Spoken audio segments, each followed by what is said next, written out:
Good evening, and thank you for joining us for our 64th meeting of the Jacksonville Environmental and Appearance Advisory Committee. The first item is we'd like to call to order, and next we have the adoption of the agenda. I make a motion that we adopt the agenda. Second. Thank you very much. Minutes. We have, if everyone has read the minutes, and if we could get a motion. You gotta get the acceptance for adopting. Oh, I'm sorry.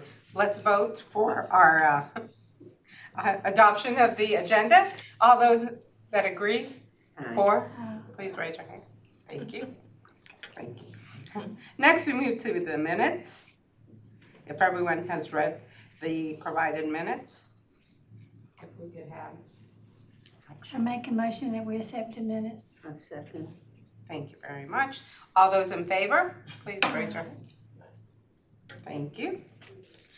The next item we have is officer elections. Members should nominate and vote for a chairperson and a vice chairperson. So you may pick which position and then open it up for nominations.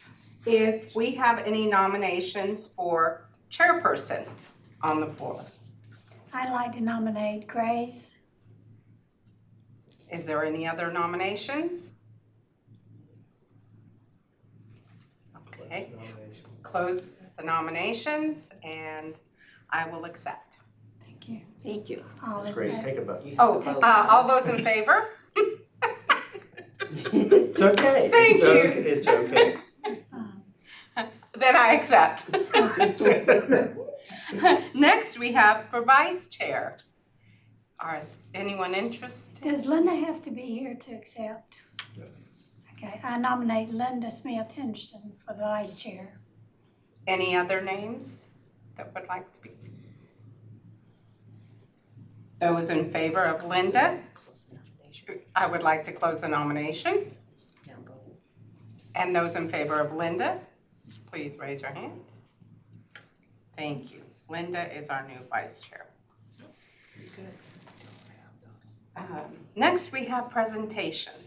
Our director's report with Mike LaFord. Good evening. Some of you know who I am and our previous lifetime together. Others of you don't. What I wanted to do was take a couple of minutes and talk about and show you some pictures of who we are and what we do, some of it, and how it relates maybe to the board and the vision of the board and hopefully the vision of the city.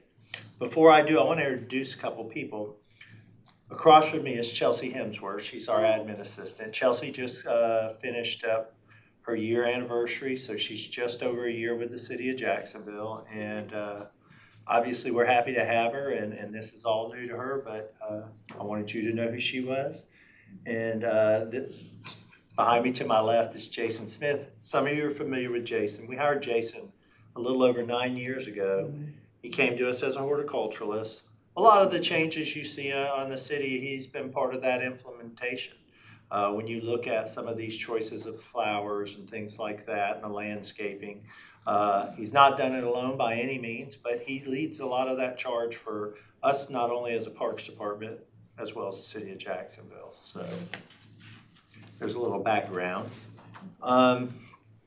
So what I wanted to do is not talk so much to you, although I will talk some. Those that know me know I don't mind running my mouth a little bit, but I wanted you to see, because sometimes pictures are worth 1,000 words.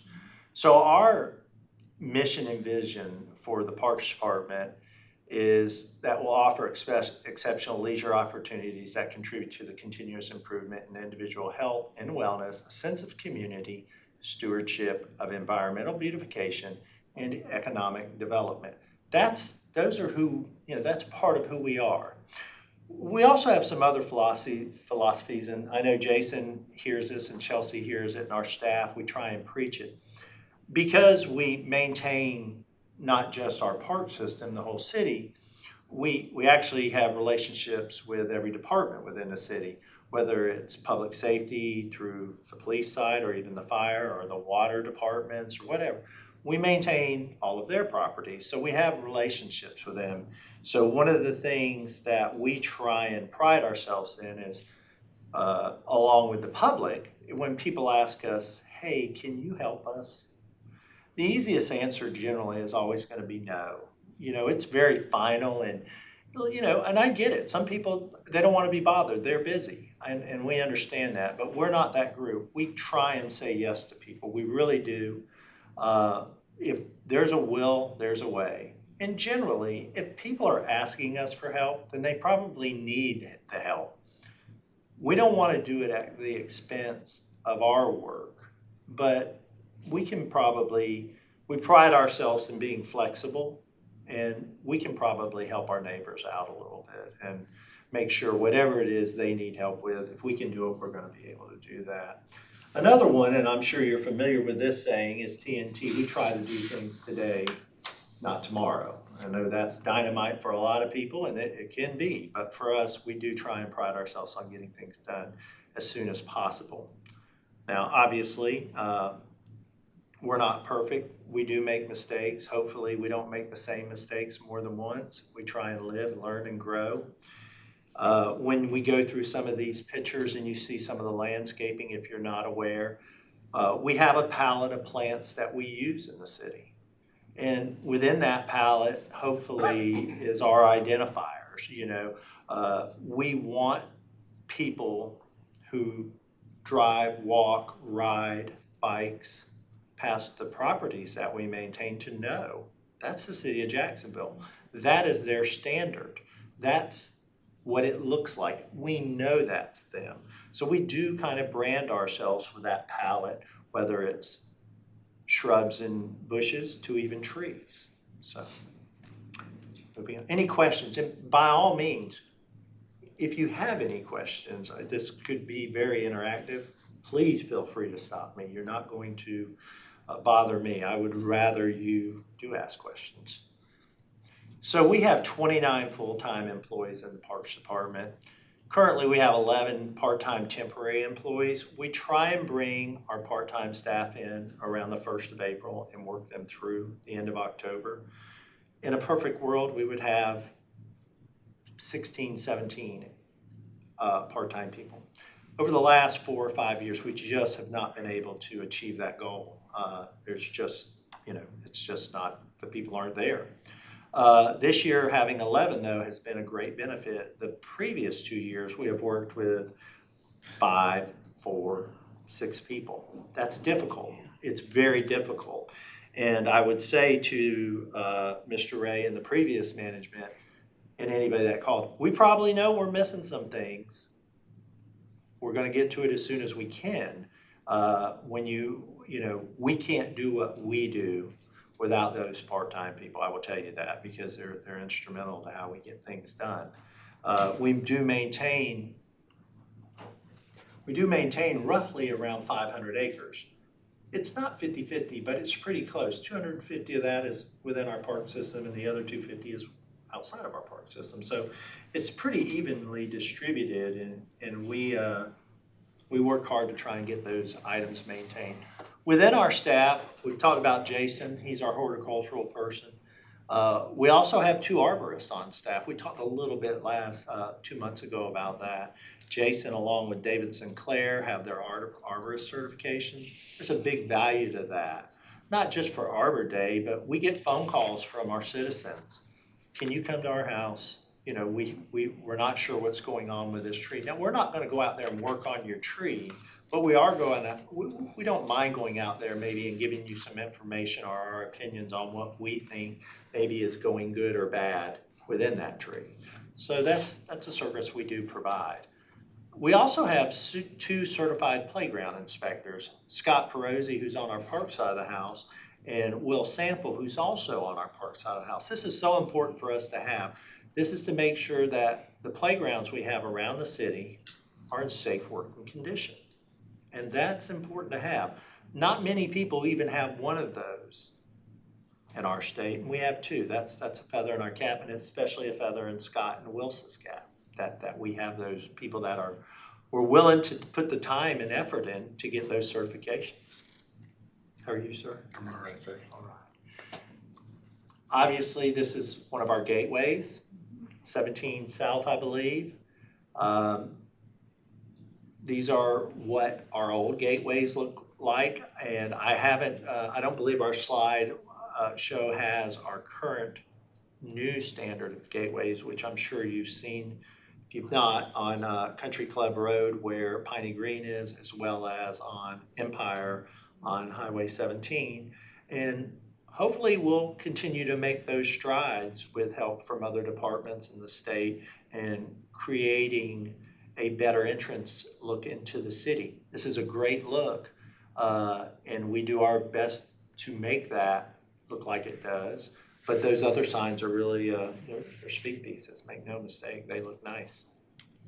Yes, ma'am. That's not gonna get replaced with one of the new ones, is it? It probably will down the road. What we'll do, each sign on the new ones will look, I'm gonna say this, they'll look the same but won't be the same. So in some areas, they may be a little larger and more rounded.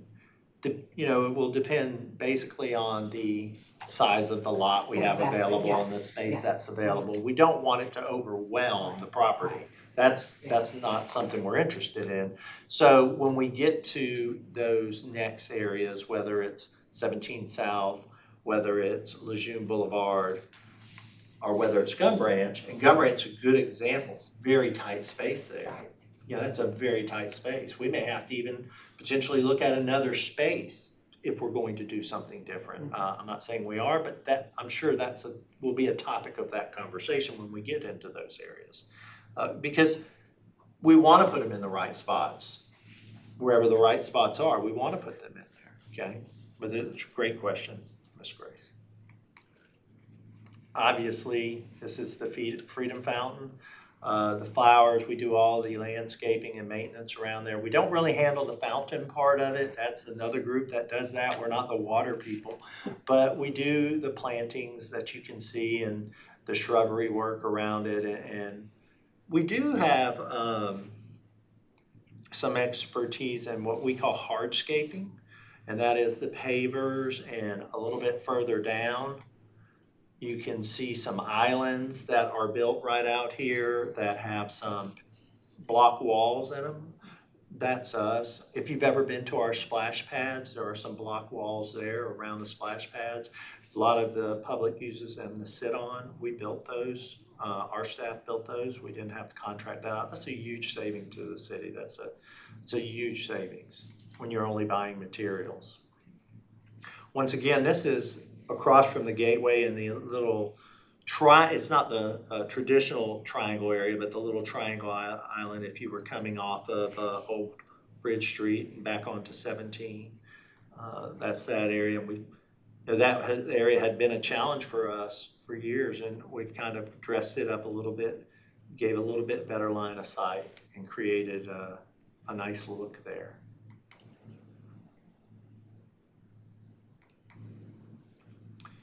One of our focuses over the last couple of years, we've done a really good job of bringing the Huff drives and the parkways in our gateway areas online and landscaping them in a lot of our existing buildings, city buildings, whether it's City Hall or any other of the buildings. So we are starting to focus a little bit more in dressing the parks up. One of the things we do in the Parks Department is we generally move people around. When Jason started with us, and even going back further, those of you that remember Kate Prestwick, who was our first horticulturalist with the city. One of the things that we see value in is moving people around, in other words, cross-training them. So we're getting to a point, and we're not completely there, and I don't know that you'll ever truly completely be there, but we're getting to a point where a lot of the staff who have been with us, who have worked in the landscaping side, and we rotate them out and put them in parks, are now able to take some of the knowledge that they're getting from the landscaping side and bring it into the parks. there's a value in that. There's value in having an employee spend 2 years in a landscaping group and then put them in a park, and they are able to do some things. Because while we have 29 people, I think our landscaping team is generally 3 people. So you can see how they can't maintain everything at once. There's value in that. And where we have started to see a lot of the first value we saw was a lot of our mowing crews. They do the roadsides and the flowers and Huff Drive and parkways of the world and these gateway areas. When we first started that, we were running around like chickens with our heads cut off because we didn't have license for them to spray. They didn't have those things, certifications. They now have those certifications. We're able to incorporate that. They're already at the site. They're able to take another 5 to 10 minutes to be able to spray, to knock that out, so other staff aren't going behind them and doing the same sort of job. So we try and be geographical about what we're doing.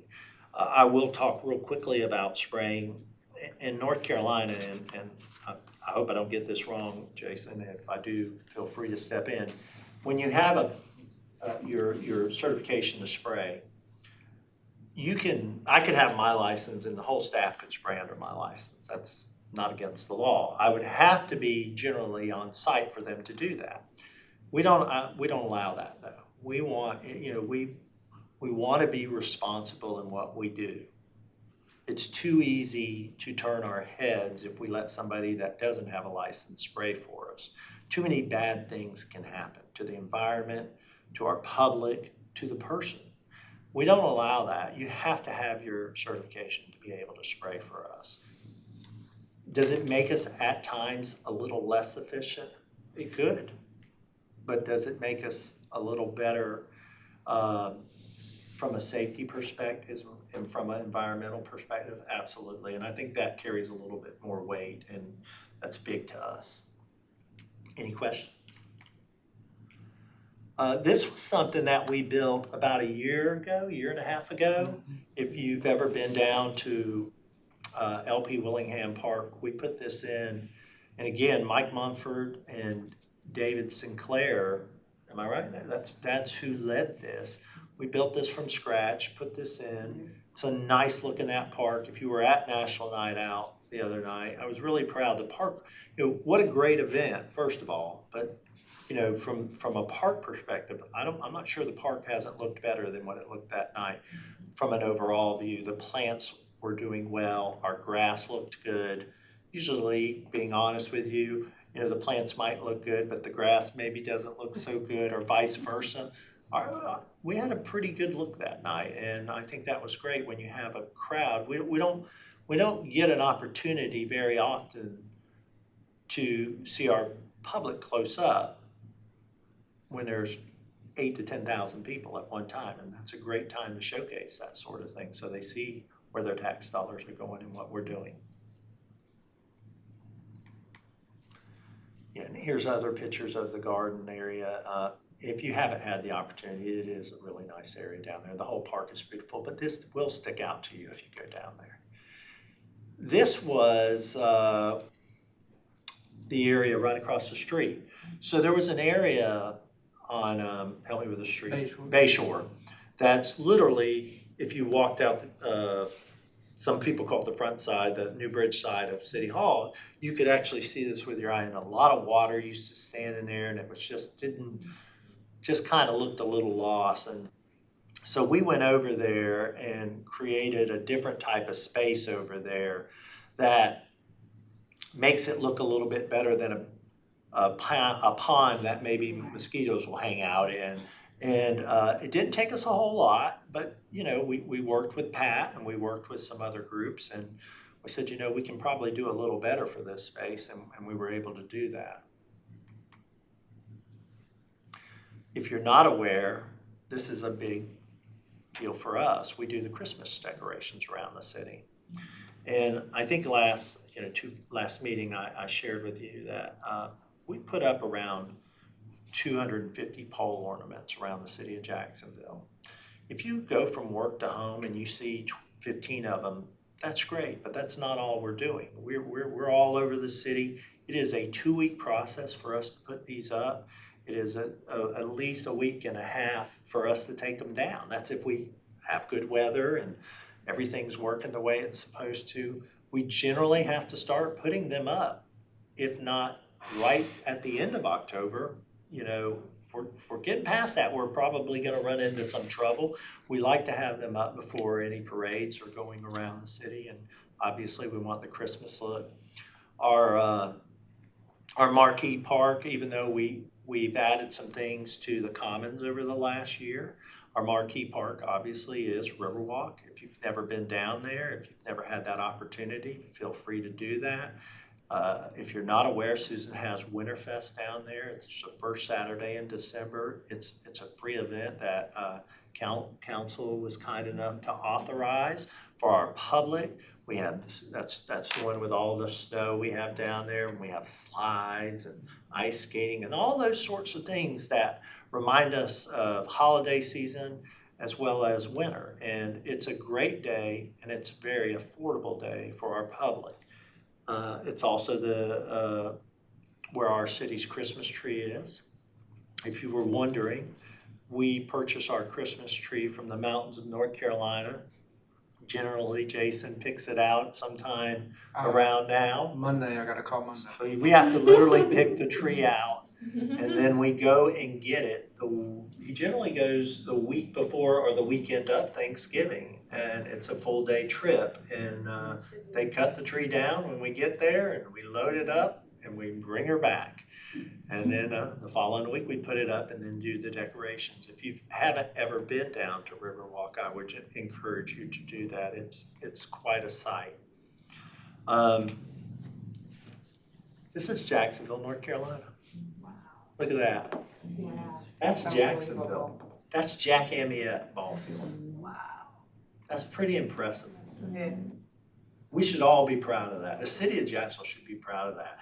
For those of us that have been here more than 10 or 15 years, especially, and I can say for myself, I practiced at Jack Amiette as a 9-year-old with football.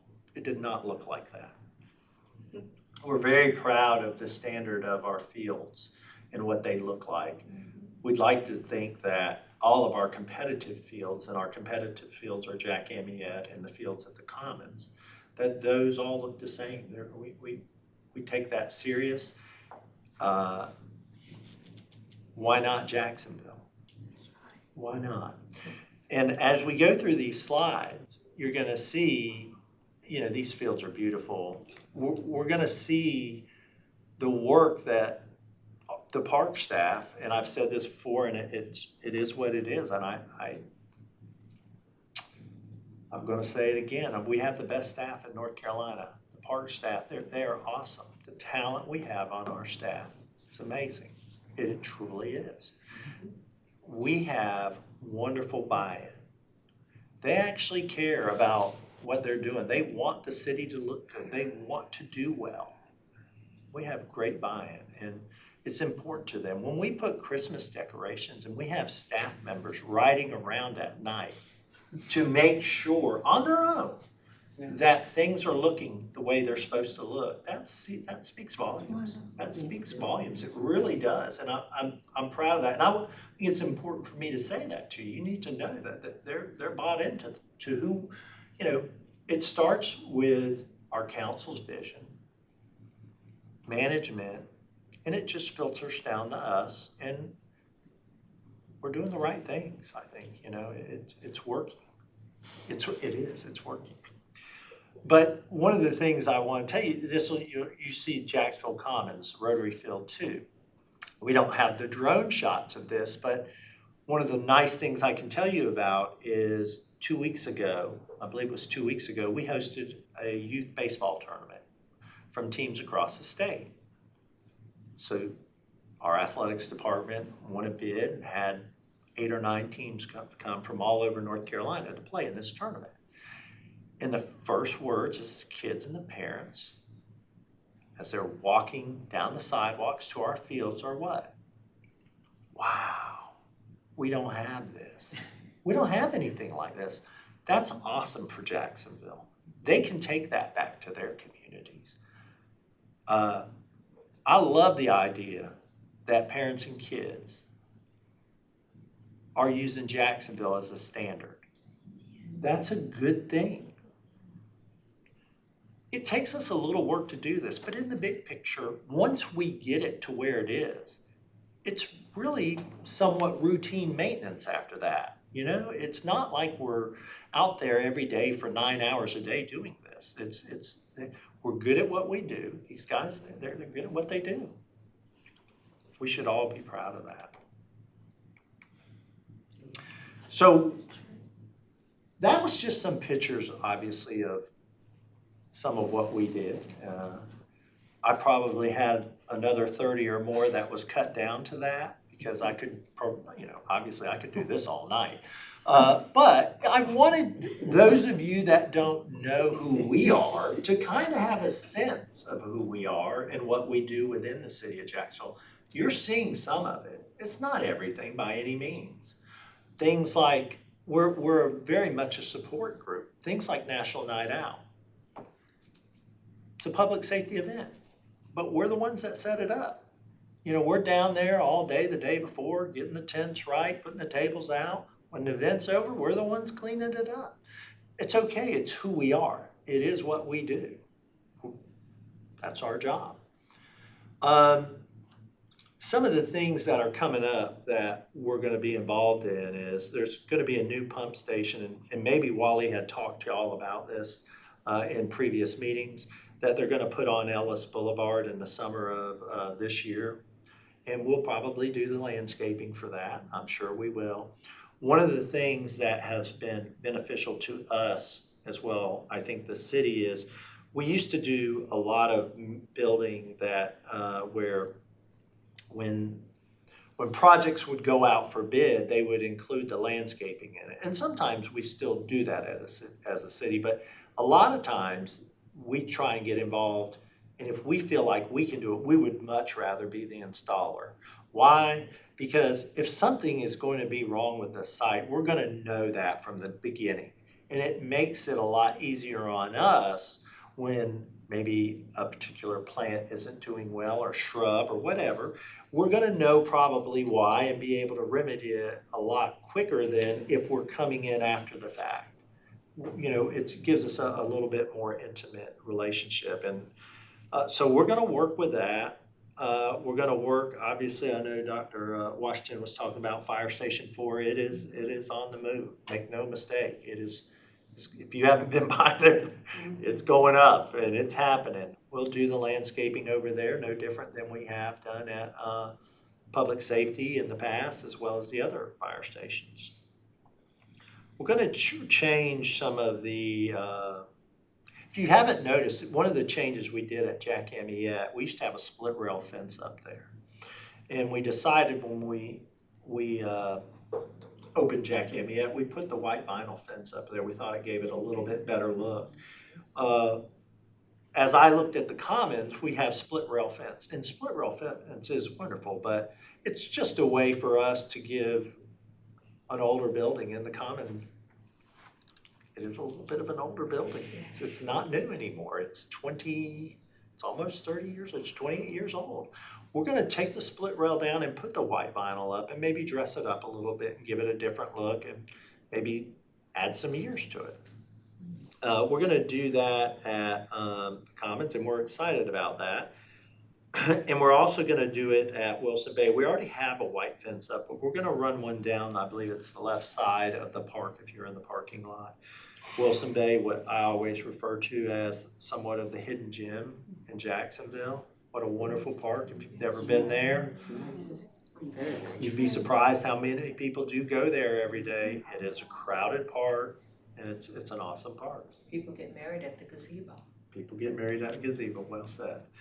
And then the decorations, you know, I probably shortchanged some of that discussion. We talked about pole decorations, and they're important, and we do them. But we also do, if you've been down there, all the light poles down there that are decorated for Winterfest. We do all the landscaping areas and put those lights on there. And you know, as you travel through the park this past year, and I hope I get this right, you could see Frosty and we had like a 20-foot blow up of Frosty, and we had 20-foot blow up of Rudolph, and these sort of things. And then when you get down to the end of LP Willingham into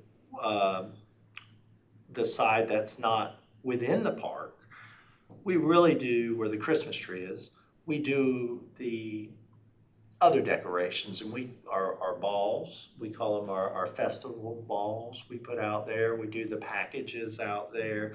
And the last 2 years, we have put lights on the ground and created somewhat of a walking path. So people from the public, if they do come out at night and they want to get out of their car and walk through it, they can. It's a nice little thing for us, and it's pretty amazing down there, to be honest with you. If you've never been, I encourage you to do that. And one other thing we do down there that as a parks department we chose to do, excuse me, is the last 2 years we have had Santa come down there for 2 or 3 nights. And we do this from 5 to 8 o'clock. And we serve hot chocolate and hand out candy canes. And we let parents bring their kids, and we're mobbed. It's awesome. It's a great little event. People come out there, they love it. They generally come out there, they wait in line, and the line's not really too bad. It moves fairly quickly. And after they're done, they generally walk through the maze that we've set up for the public, and it's a great little way for people to enjoy the holiday season. So that's pretty much ours. I do want to share with you, if you don't know our parks, obviously these are at Branchwood Park. Is everybody familiar where that is? That's off Audubon. Brook Valley Park. We also maintain the cemetery, if you're not aware of that. Georgetown Park, Jack Amyette, the Commons, Kerr Street, Northeast Creek, Northwood's the Rec Center, Phillips Park, Richard Ray, Riverwalk, Sherwood, Sturgeon City, Wilson Bay, Woodlands, Wood Park. These are all parks that fall under us that we're in literally every day. We are a group that works, 363 days a year, I believe, okay? We have staff that actually work on the weekends. We have staff that works on holidays. Why? Because even though it's a holiday, people like to still come to the parks, and we can't leave them unmanned because bathrooms obviously are going to be utilized. Somebody's got to make sure that the products that people need in bathrooms is there. They got to make sure the bathrooms are clean. We got to make sure trash is picked up. If people have reserved shelters, we've got to make sure those areas are presentable for people that have rented shelters. So, you know, we do a lot for the community, and we do it with hopefully a smile on our face. Again, the pond at the Commons, we've done some work out there, and obviously if you're not familiar, we have the fountain out there.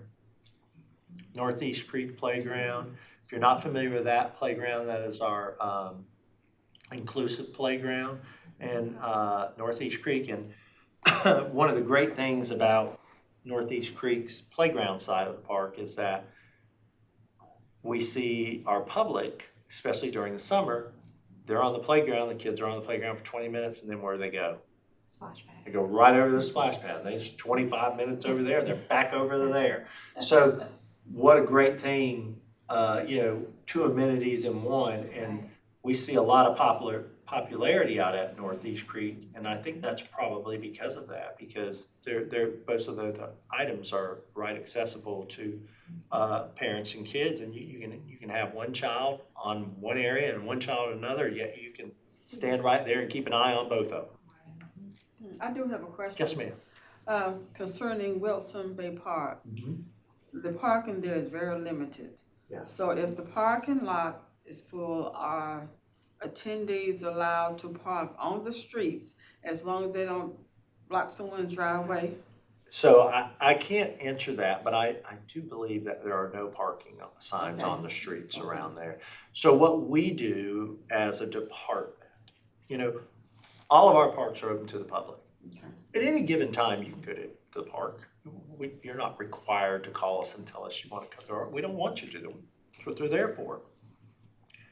But at Wilson Bay, we won't reserve that shelter for anything more than 50 people. And we are very adamant with when they call Megan or Charlotte or Ruth, who generally are going to be reserving those shelters, they tell them, because there's a 50-person maximum here, you're limited with parking, you need to be aware of that. So we do try and tell them that. But if you go over there at lunchtime, you're right, it can be crowded, and I'm sure some Saturdays and Sundays it can get crowded over there. But why is it no parking? Are those, did the tenants over there, or the residents, did they pay for the pavement of the streets? Did they pay for the? Yes, sir, because. I have no idea. I would assume we all paid for pavement on the streets, because Taxpayers, that okay. we're all taxpayers, yes ma'am. That's a great question, but I don't know. I'll try and get the answer for you. Okay, I appreciate that. Yes, ma'am. Again, LP Willingham, great little park.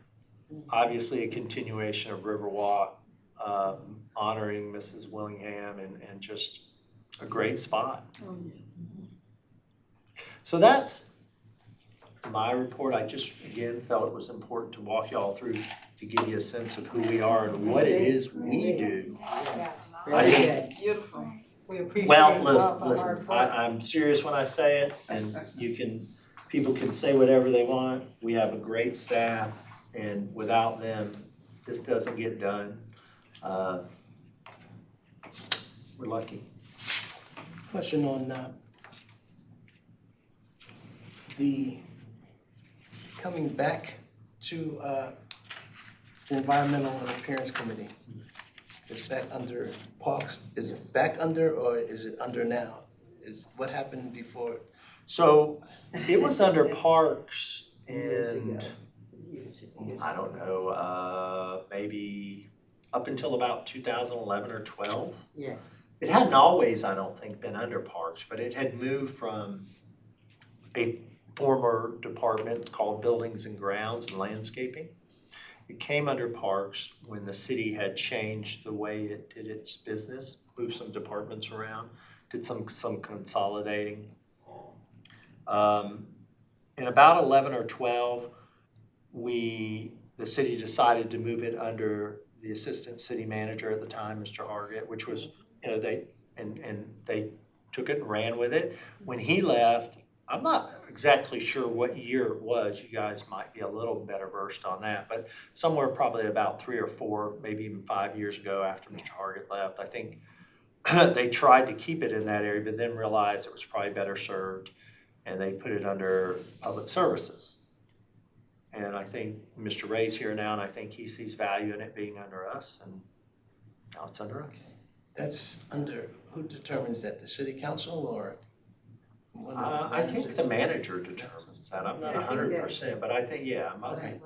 I'll take that direction from the manager. I would say he decides that. Gotcha. Yes, great question. Good question. Well, I'd just like to say that it's awesome to see, I do a lot of driving in the city, all the landscaping I know.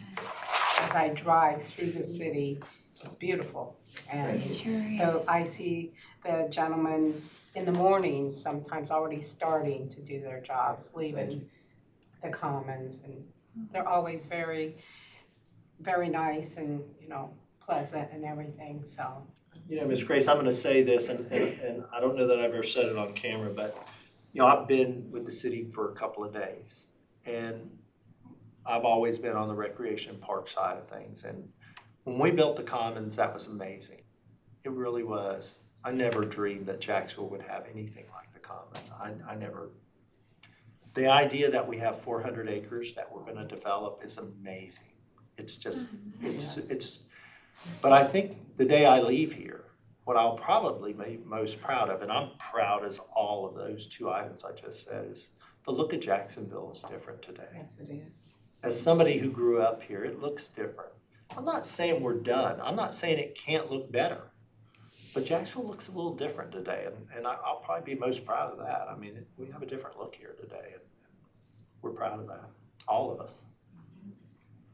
The last thing I want to leave you with is if you aren't aware about the 400 acres, we've hired a group, McAdam and Associates, to help plan out what that area is going to look like. Now, when I say plan out, they're only going to plan that out based off feedback. Feedback from who? Potentially people like you. If you're available next week on the 8th, from 5 to 7, they're going to be at the Jacksonville Commons, as well as Jack Amiette Recreation Center. And you can go there, and they were up at National Night Out if you happen to stop by their booth.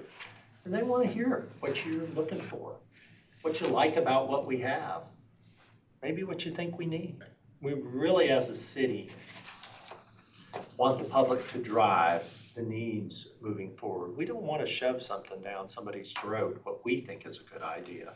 We want the public to lead us a little bit in this, and that's their role in helping us out. So if you're available, please feel free. Also, you may get a survey in the mail. Please fill it out. Please fill it out. Please. If you don't get a survey, there'll be a survey on our website. You can still use that survey.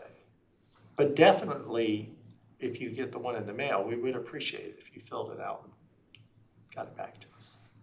Could you give those times again? They're at Jack Amiette in the Commons from 5 to 7. Those of you that know Susan, she will kind of... On the 8th of August. Yes, ma'am. Okay. They're also here during the day. They're at the Adult Services area Oh. at the Commons from 9 to 11 in the morning. And they're at City Hall from 1 to 3. Any of those fit in your schedule or anybody watching? Right. Well, thank you. Thank you so much. Thank you very much. Is there any open discussion anyone have? Anything you'd like to bring up? Well, our next meeting will be Thursday, October 5th at 6 p.m. And our meeting after that will be December 7th, February 1st of 2024, and April 4th of 2024. So if there is nothing more for our committee here, I suggest we adjourn the meeting. All those in favor? Meeting's adjourned. Thank you very much. Thank you all.